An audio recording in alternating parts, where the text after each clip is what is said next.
રાજકોટના આટકોટમાં 7 વર્ષીય બાળકી સાથે દુષ્કર્મ જે થયું હતું તે બાદ કોંગ્રેસના મહિલા અગ્રણી પ્રગતિ આહિર વિરુદ્ધ ફરિયાદ દાખલ કરવામાં આવી છે।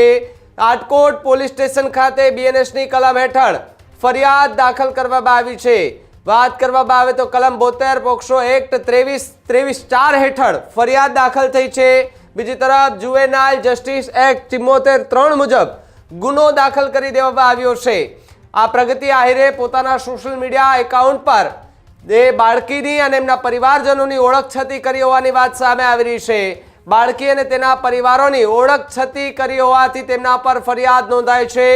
ઓળખ છતી થાય તે પ્રકારનો એક વિડીયો પણ પોતાના સોશિયલ મીડિયા પ્લેટફોર્મ પર અપલોડ કર્યો હતો। ત્યારે પ્રગતિ આહિરે પીડિત પરિવારની એ મુલાકાત કરી હતી। મુલાકાત દરમિયાનનો વિડીયો જે છે તે પોતાના સોશિયલ મીડિયા એકાઉન્ટ પર પોસ્ટ કર્યો હતો। વહીવટી તંત્રને આવેદનપત્ર પણ આપ્યું હતું કે જે આરોપી છે એમને કડકમાં કડક સજા થાય તેવી માંગ જે છે તે કરવામાં આવી હતી।